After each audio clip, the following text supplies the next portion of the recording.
નમસ્કાર મિત્રો, યોજના અને માહિતી યુટ્યુબ ચેનલ પર આપનું સ્વાગત છે. મિત્રો, દ્વારકા તાલુકાના રાશન કાર્ડ ગ્રાહકોને તેમના કુટુંબના તમામ સભ્યોએ ઈ-કેવાયસી વહેલી તકે કરાવી લેવા દ્વારકા મામલતદાર શ્રીની અપીલ કરવામાં આવી છે. રેશન કાર્ડ ગ્રાહકો માટે ઈ-કેવાયસી ઓનલાઈન ઘરે બેઠા પણ કરી શકે છે.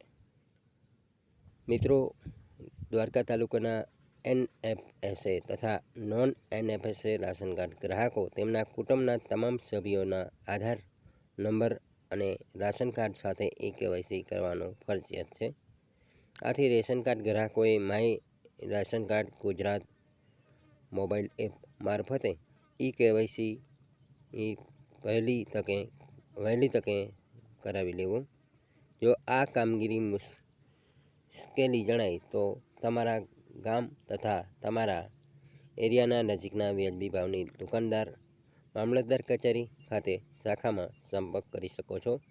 દ્વારકાના તમામ નાગરિકોને સહયોગી આપી ઈ-કેવાયસીની કામગીરી વહેલી તકે લેવા દ્વારકા મામલતદાર જૈન મહેતા દ્વારા અપીલ કરવામાં આવી છે.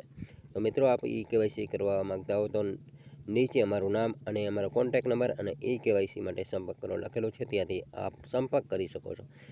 તેમજ મિત્રો, મામલતદાર કચેરી ખંભાળિયા પણ સૂચના મળેલી છે. તેમજ મિત્રો, વધુ વિગતમાં અમને શિક્ષણ વિભાગમાંથી સમાચાર મળેલા છે કે જેમને પણ ઈ-કેવાયસી નહીં કરેલી હોય તેમને વિદ્યાર્થીઓને સ્કૂલમાં મળતી સ્કોલરશીપ પણ નહીં મળી શકે. તો વહેલી તકે દરેકે ઈ-કેવાયસી કરી લેવા વિનંતી. ફરી મળીશું આવી જ માહિતી લઈને. ત્યાં સુધી આપ સૌ મને રજા આપશો અને અમારા ચેનલને હજી સુધી સબસ્ક્રાઈબ ન કરી હોય તો સબસ્ક્રાઈબ કરી લેવા વિનંતી.